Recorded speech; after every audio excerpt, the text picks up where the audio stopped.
Spain is famous as the European country that takes a nap. Can I get a business school education and have a siesta? If you were in Andalusia, probably yes, because the nap is something that it's due to the weather. So if you go to Andalusia, in summertime it's really, really hot. And you cannot be on the street, you cannot do anything after lunch. It's quite hot here. But we don't have students at that time, in summertime. But the classes run every day 9:30 to 2:30. So is there a siesta at 2:30? Not at all. What happens at 2:30? At 2:30 after lunch, no? Because they finish lunch at 2:30, and they have the activities, what we call the out-of-class activities. They join the clubs, they go to the labs, they do Spanish languages. They prepare for the next day classes. This is what they do till 10 at night. So it's a long day? Very long day. And if I don't live in the local area, I also have to travel to get here? There's a metro that goes from Barcelona to Sant Cugat. This is where we have the campus. And it's a metro that goes continuously the whole day. But do I need a bicycle to get from the metro to the school? You could get a bicycle, but because it's, as you've seen, a very nice weather in Barcelona, some of them, they just rent bikes, the motorbikes. Mm-hmm. So they come, there's a winding road from Barcelona, and they come every day. What's the fatality rate? As of now, 0, but probably we will have. How long have you been at this location? In Sant Cugat, this is our first year, so 1 year, 1 academic year. Is it working? Yes, I believe yes. As you can see, it's a very different setting. It's very special. No, it's very mountain, very like being in the I don't know how you say it in English, Campiña. No, these are the countryside. The countryside, like being in the countryside in a place where normally you think about Barcelona on the beach. No, so all the students they live in Barcelona and they come here to study. So it's more relaxed. The environment to study it's better than in the city. But one of the reasons I would come to Barcelona would be to party as well, to go and to be in the city. Well, if you come to study, studying an MBA is hard. It's really hard. It's very concentrated, and partying. I mean, obviously they all party, but not as much as if you just come to Barcelona as a tourist that you will party around. But the main reason to move here is because we have all the international programs in this campus. So this is a truly international campus. Wait, but you brought the international programs here? Yes. You didn't run after them. So why did ESADE strategically decide to completely relocate to Sant Cugat? Because Barcelona is a very small city and it's surrounded by the mountains and the sea. So Barcelona cannot grow. So when you want to build a campus, you have to go out of the city, out of the mountain. You have to move to another area. But why not move to France or somewhere else with a more stable economy? I mean, you've moved out of Barcelona, but you're still in Spain. Well, we could talk a long chat about the stability of the French economy, unfortunately. I mean, we are all suffering in Europe, all the countries. And I would say that Mediterranean countries have started suffering earlier than the other countries. But also, we are getting out of the suffering stage earlier. So now we can see, for the first time in years, since 2008, we're starting to see that things are changing. But a lot of tough decisions have been made in order to see the change. What kind of tough decision? On the labor market. So Spain used to be, as the majority of the European countries, there's a lot of protection, social protection of the workers. So the labor market is very rigid. So it's very difficult that you fire people. So companies have to adapt to a dimension of a structure that is very fixed. So when there is a recession, you keep that dimension and get losses. So what we have made in terms of tough decisions is to flexibilize the labor market. And now the Spanish labor market is really, truly flexible. So companies are eager to come here. I pick a statistic from the air from the newspapers, but young people, something like 50% are not working. Unemployed. Is an MBA going to be any use to me in this climate? Well, depends on what you if you want to stay and work in Spain, that's not the main purpose of the students that come to the MBA. This is an international MBA because Barcelona is an attractive location as a city on a worldwide basis. So they come to Barcelona to study, but what they have is international careers. So basically what they plan to work is where the work is, which is basically the emerging markets. So you have a lot of placement in Asia, Southeast Asia, Latin America. This is where Africa, Middle East. None of those countries speak Spanish? No.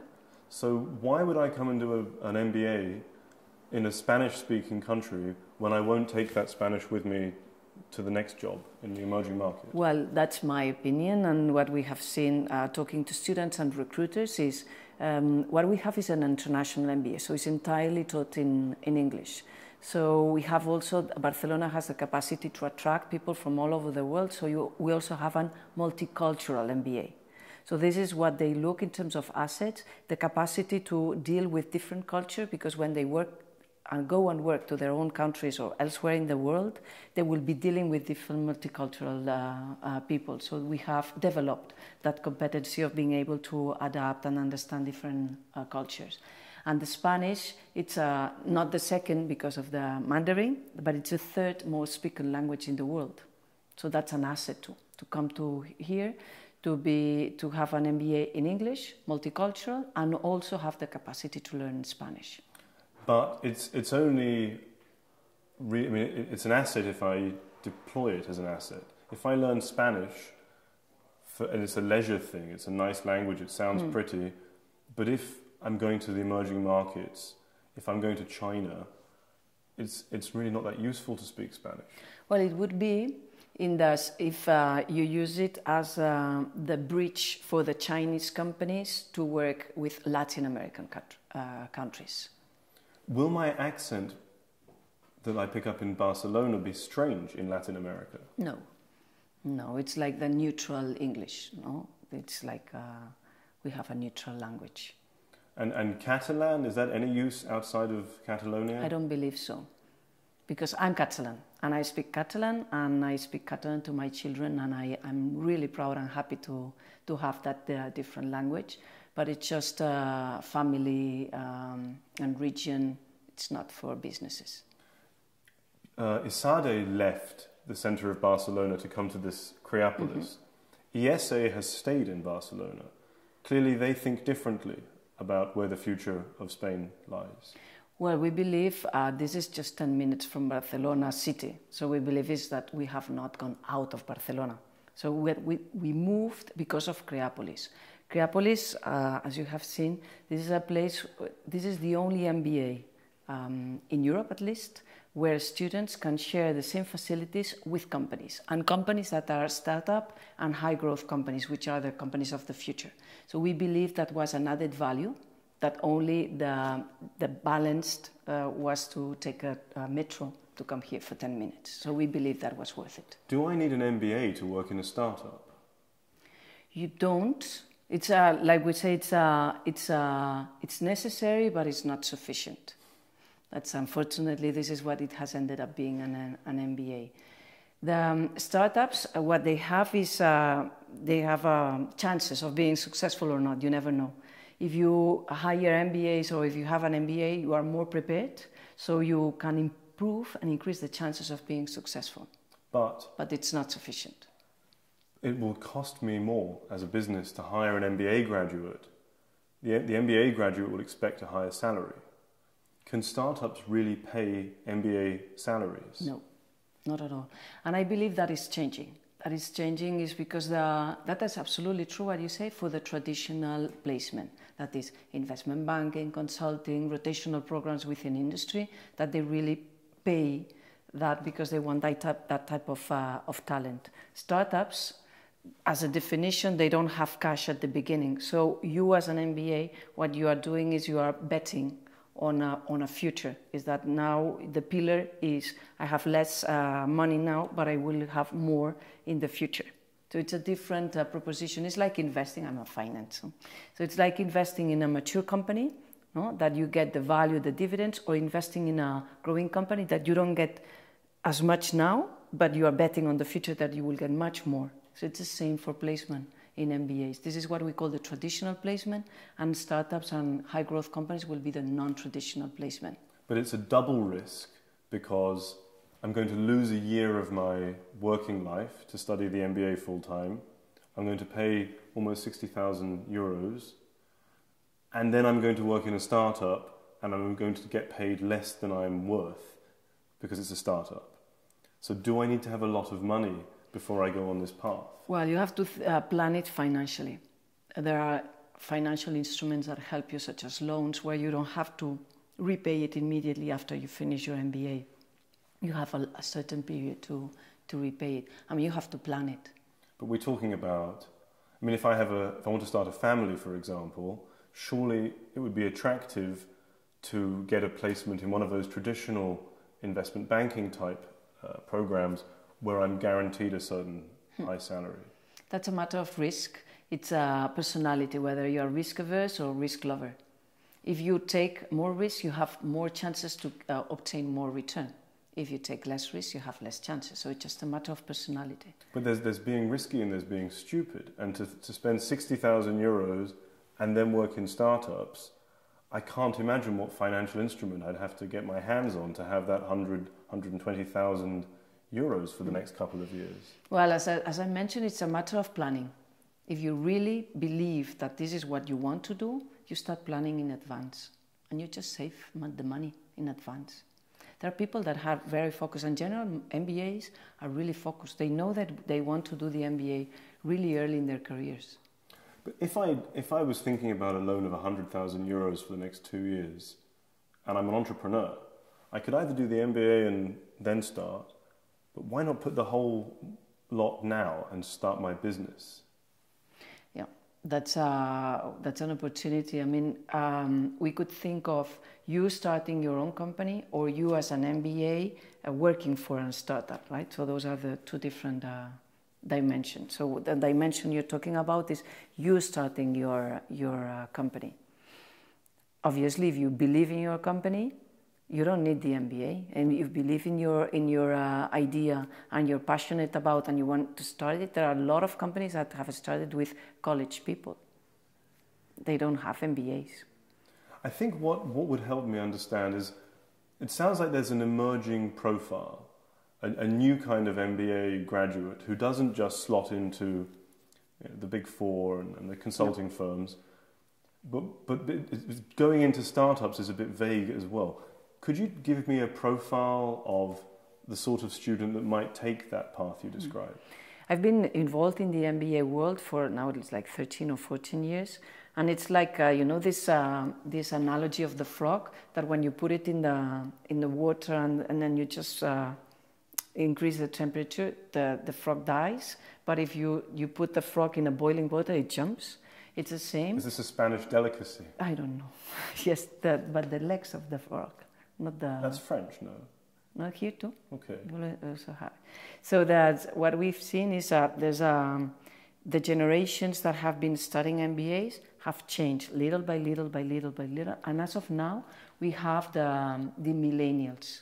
So the MBA students are the eldest of the millennials, or what we call, and they are different, definitely. It's a different generation. So they don't believe in they have a different framework. The framework we had in the past, as of our parents, is that you go to the college, you have a nice degree, you get your MBA, you get a nice job, and you stay in that nice job for the rest of your life till you retire. You get a nice pension, and you spend your late years living very comfortably in Spain, no? The majority. And this has changed a lot. They don't have that framework. That doesn't mean that if you go to college that you have your MBA, you will have a job forever, because that doesn't work that way. So they think differently, and they want to control their lives, and they know that the control of their lives will not come from working in the traditional established companies, and probably they will control their life if they have their own company. So this is what the changes that I see. But then why in this day and age do an MBA? An MBA is something that used to be for engineers to become managers.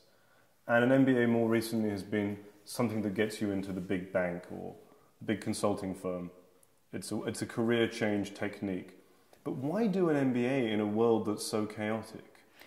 Because of that, because the MBA is a transformational experience. What we see in the classes, so the MBA as such, it's just a commodity. What with the learning experience in terms of the academics, the content, because the content you can find it just on the internet. You just check a concept and you can find it. It's not something that it can be delivered lecture type as it used to be in the past.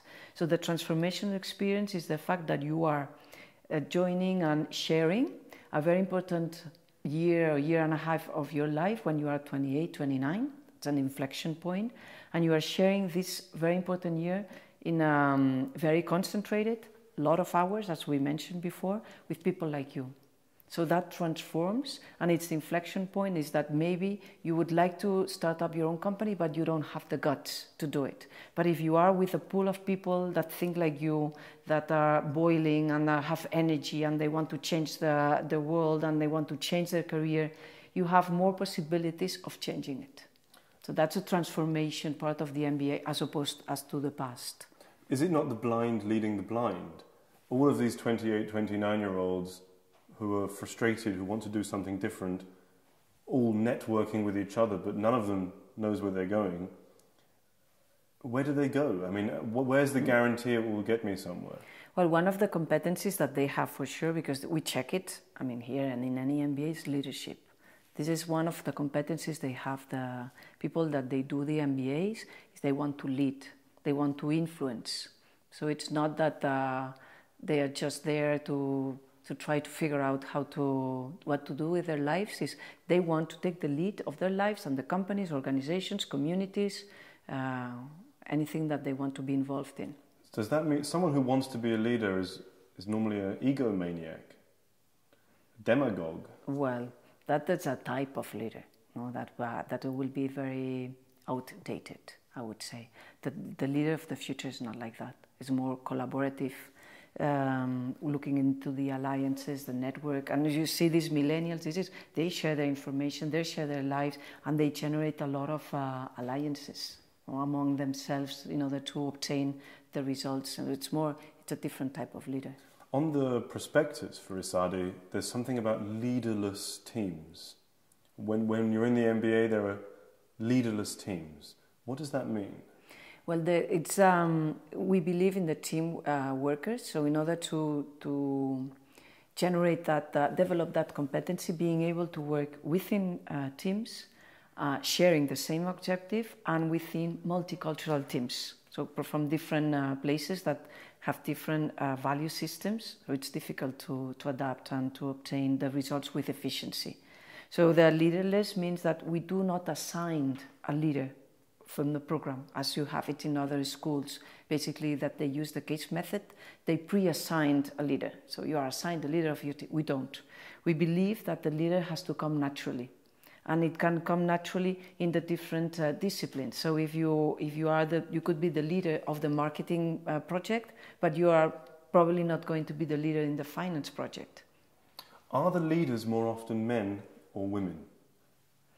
No, not necessarily. What happens is that the percentage of female MBA students is much lower. So naturally, in terms of percentages, there are more male leaders. See, in this leaderless environment, it's exciting. It's flat in the beginning, and the merit will rise. But if you have an MBA like yours, which is 66% male, you would expect that in the traditional way, the men will rise to the leadership positions.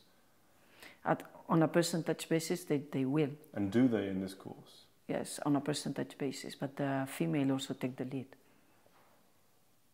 Also. I'm wondering if there's a conflict, though, between the idea of you want leaders on the course, and at the same time, teamwork is so important. There must be a tension somewhere. Well, because it's just part of the activity. So teamwork is just one competency that we want to develop, and we do it through these team projects that they work in teams. But there are other competencies that we want to develop, and definitely, and the most important is leadership. But actually, so it's other type of activities. Spending too much time in teams, being nice to people, being sensitive, actually might make me a bad leader, because I'm not focused on the objective. No. It's they have to be results oriented. So at the end, there is a takeaway. There's an output that the group has to present. There's a deadline, and they have to. And somebody takes the lead at the end in order to make sure that the takeaway is presented at the appropriate time, because they are graded with the group work. Tell me about the 3 labs. Are they mutually exclusive? No, it's the opposite. We have the Entrepreneurship and Innovation Lab, the Family Business Lab, and the Finance Lab. So the most traditional, let's say, it would be the Finance Lab. The main objective is to improve the employability of the students that want to go into the finance institutions. So that will be the most traditional. But what offers is, for example, let's think of one that wants to go into the Entrepreneurship and Innovation lab, so want to start up their own business. Right? It could be that they come from a family business, and because of their age, just think of the current students, they have 28, 29 years old, so their parents, right, let's add up like 38, they don't have 60 years old, so they are still running the company. So when they finish their MBA, they are not going to run the company. So what they want is they want to start up their own business. So you have family business students, but they want to start up their own venture probably within the umbrella of the family business, or with the investment of the family business or financing. And also they need finance knowledge in order to start up. But what I'm confused, because I can hear logic for these 3 different specialisms, but I want to learn all 3 of these things. I want to be good at finance, I want to be innovative and entrepreneurial, and I want to work in my family business. This is one of the competencies that is developed here. You have to prioritize. You cannot have it all. Never in your life. So you have to choose. So they are mutually exclusive. I can do one. No, they can do the 3, but at the end, if you do the 3, you don't have time to do them all in depth. So you will have to choose. It's really, you want to start your own business, you want to go into financial institution, it's exclusive. And that's mutually exclusive. You cannot go to Goldman Sachs and start up your own business. How many, in terms of percentage, students take the finance route at ESADE? As of now, it's around 20-25%. So are they the boring ones of the group? No, I'm a finance professor, and I believe we are fascinating. But in terms of... and they are really funny. But in terms of going into a job, if you do the finance, you're probably trying to get into a big company. But the school, as you describe it, is more and more set up towards enterprise, going into a startup or your own company. So the 25% who take the finance route are the most traditional, the most old-fashioned. The most traditional in terms of placement. Now, if I'm... You're absolutely right in terms of placement. That will be as well as consulting or rotational programs in industry. This is very traditional. So let's say, for the sake of argument, the 75% who want to do startups and family business, the Creapolis setup is amazing for them, and this makes sense. But for the 25% who are interested in the traditional career, would ESADE make as much sense? Yes, it's like working if you want to work in a company, right? You look at the culture of the company, whether it matches with your personality. ESADE and ESADE is the same. If you want to pursue a financial career, you could probably you go to ESADE, you go there and you say, this is the place where I want to study. You want to pursue a financial career and you come to ESADE and say, this is the place where I want to study. Because the culture is very different. It's very different. But it's just matching. It's just like working in Apple or Dell. It's the same industry, but the culture is very different. So it's the culture that matches with you. What is the difference? Well, that's again, it's a very soft, no, because cultural differences are soft. This is what our background is more from the Jesuit side, and their background is from the Opus Dei side. So it's more flexible here. It's between doing that and that. Exactly.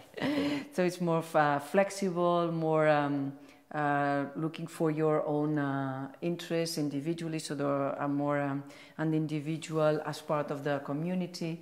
Where in ES is more conservative. So when you go into the building, you can see even the infrastructure gives you an insight of the culture. So the infrastructure is different. This is very light, very open. That is very traditional. More brick and mortars. So it's a different style. What if I decide that my goal is finance? I want to work Goldman Sachs. It would be nice to have a year in Barcelona. I realize I may not stay in Spain.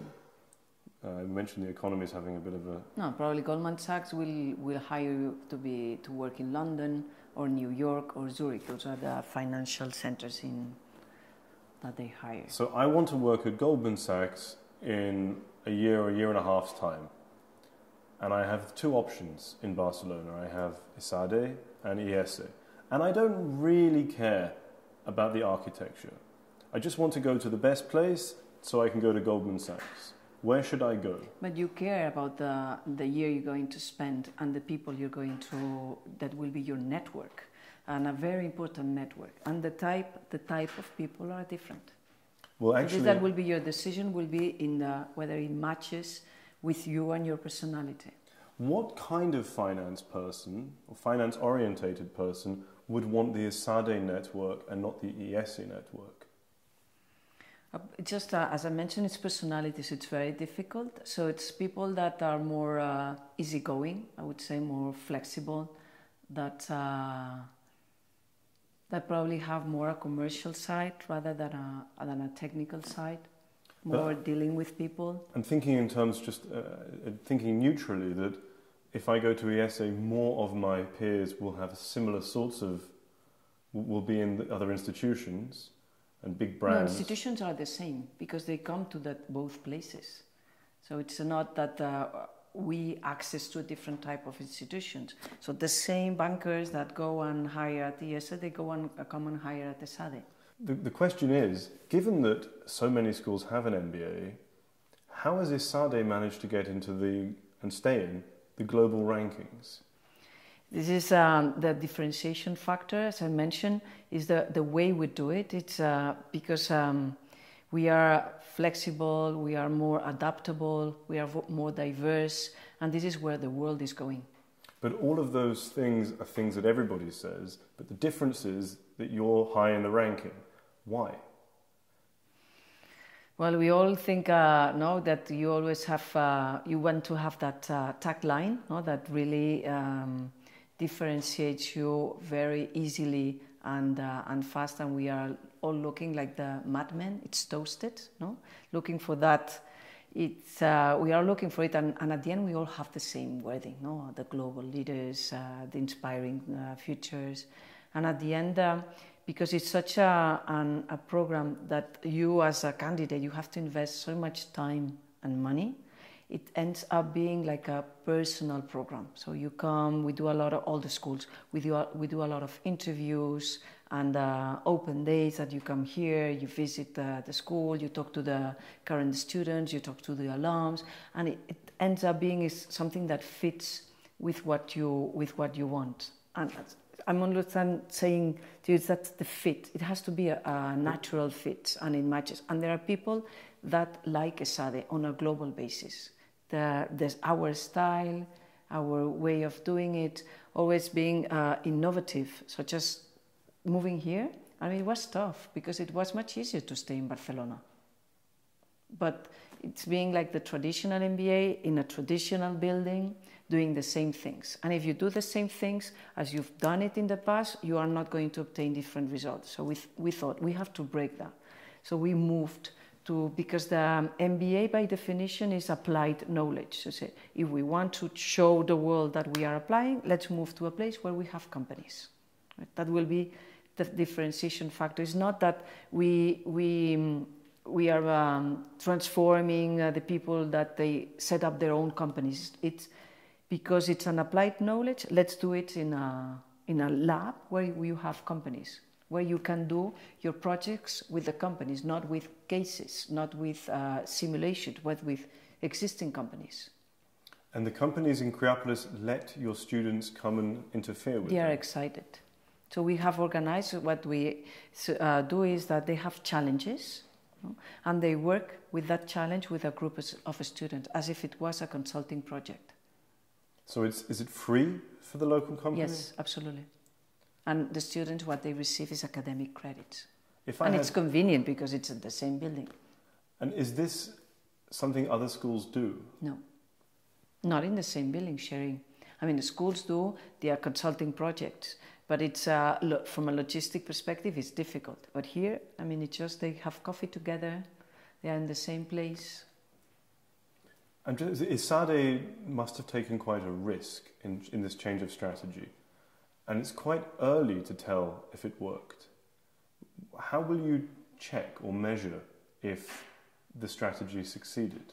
Well, the indicators, basically, there will be the capacity to attract the students, how well we are able to place them, traditional and non-traditional, and the number of successful students that we will have.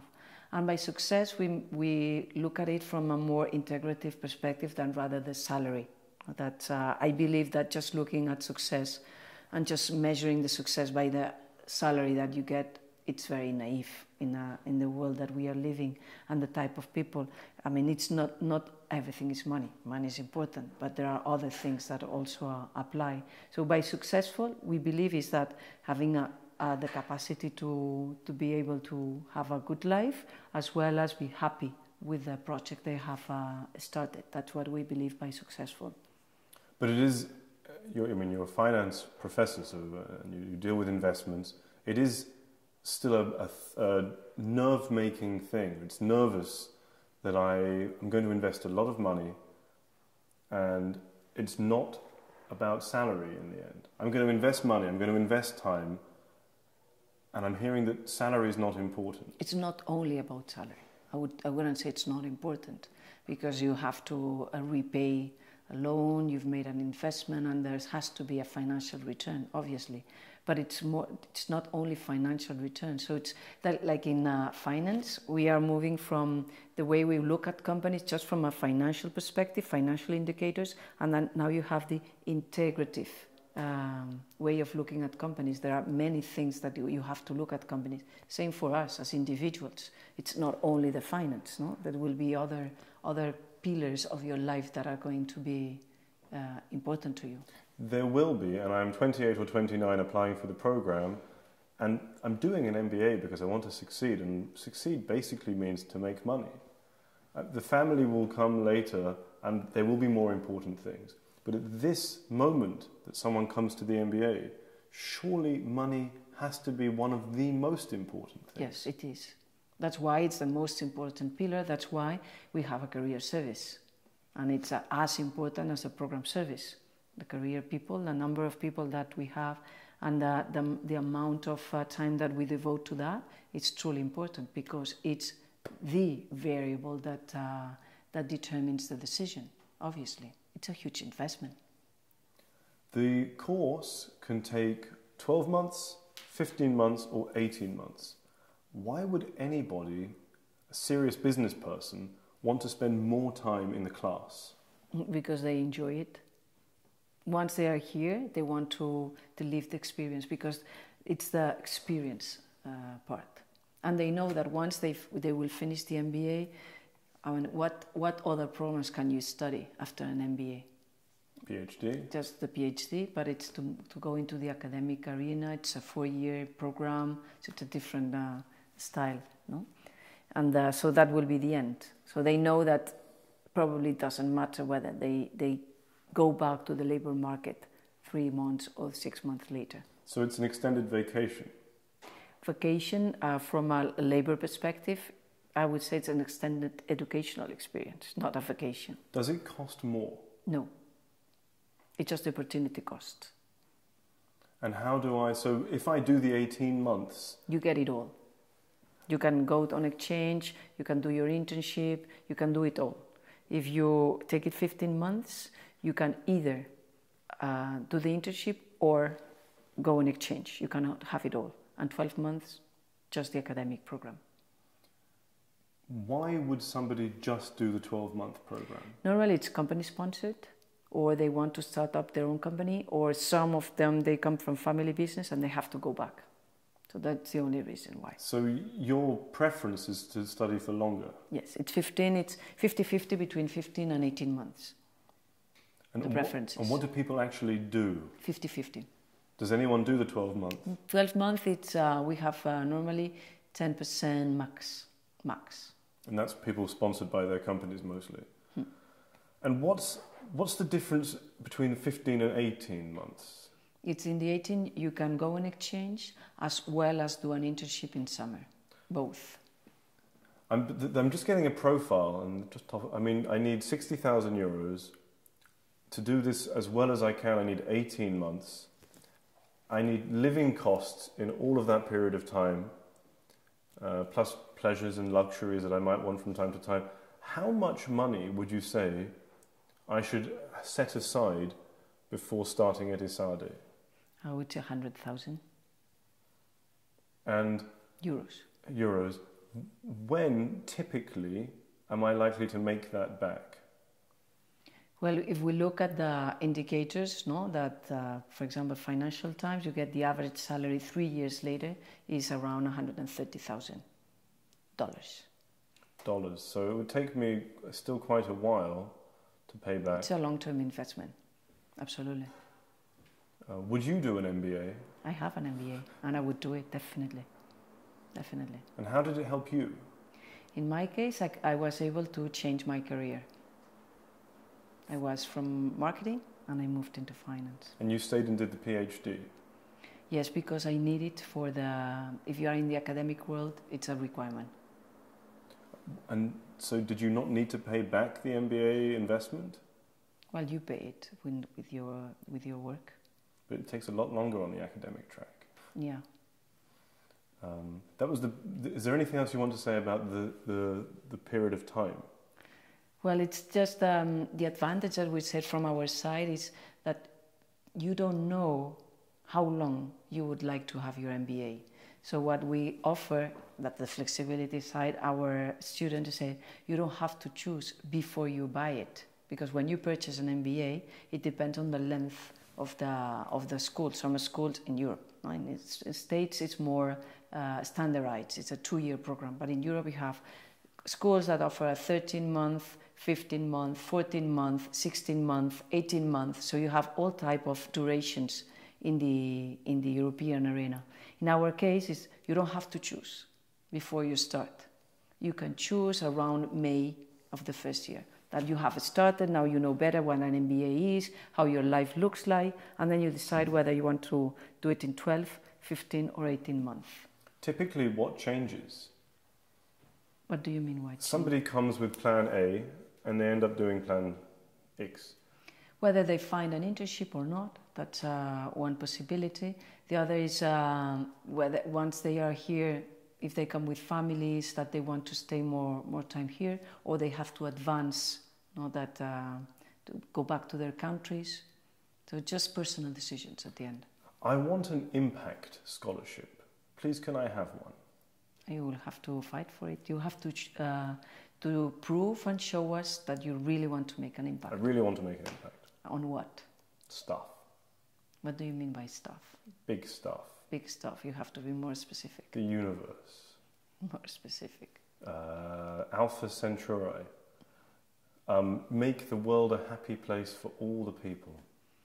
Then you have to prove us that you have certain ideas in terms of projects that you are thinking of. So you have to be more specific. Yes, I thought I'd be a drug dealer and just let everybody take all the drugs. That definitely will not be an impact from our perspective. So Definitely not. What would be an impact? Something that we believe that could change the life of communities in general. It's if it's more specific, it's easier to be able to analyze it as a good impact, as long as it is a specific. Because if not, if it's not specific enough, it's you cannot assess whether that will come true or not. So is it an investment from the school? Do I have to pay it back? No, not at all. And it's the investment of the school in regions where the salaries are lower, and it's difficult to justify that you will be able to repay that loan because of the currency exchange. What about a need-based scholarship? Well, that's easy because that's looking at the economic capacity, and normally the economic capacity, what we find in general is that due to the exchange currency and the life of some countries, the emerging markets, some of them, in general, the salaries are very low. So it's you can see that it's very difficult to repay it, very difficult. Who are your competitors? Our competitors is the European cluster. So our competitors is ESADE, IMD, LBS, ESADE, Instituto. And what's the differentiator that people know ESADE has? Well, first, what we differentiate was locations. One differentiation from the other from schools from other countries. So at the end, it's ESADE and ourselves because it's the same city. That's why we differentiate from ESADE, that is more traditional, no? And we are less traditional from our perspective. Both of us with excellent academic quality, because if not, you could not be sustainable in the rankings. And our differentiation also, it's the type of placement. You get LBS, it's very focused on investment banking. INSEAD is very focused on consulting. IMD is very focused on the industry. So we have found the focus more on the capacity to be more industry and startup. This is our differentiator. And how will you continue to deliver on that? What I mean, clearly having the Creopolis campus is a very concrete proof that that's what you do. But you'll be judged on your results. What kind of results will matter? Well, as I mentioned before, is the capacity to attract candidates so that the applications are increasing. So that's we're going to measure that, and that would be obtained as long as we can offer something that is valuable. And we believe that having an international campus in Barcelona is something that is valuable. But this is a differentiator for getting students. Is there a differentiator in the mind of employers? In the mind of recruiters, what we look is at their needs in terms of the type of talent. And as we've been talking about, it's that leader that is more collaborative, that sustains more the success based on alliances and network. It's more adapted to the needs of the companies that are now successful, rather than the old companies that in the past that you needed that type of leader that was more solitary, more based on individualistic, and the companies are valuing this value proposition. Is it an experiment? No, we've been in that site since we started. This is our DNA. This is our identity. But those new companies are still changing. Well, we're thinking of Google's, Microsoft, Apple's, Facebook's, Amazon. Those are the ones that are recruiting now. And they wouldn't rather have somebody from London Business School? It's a different style. Well, they want diversity, so they do not want all from LBS. No, they would like people from different places. So if they are too standardized, the schools, they don't get the diversity.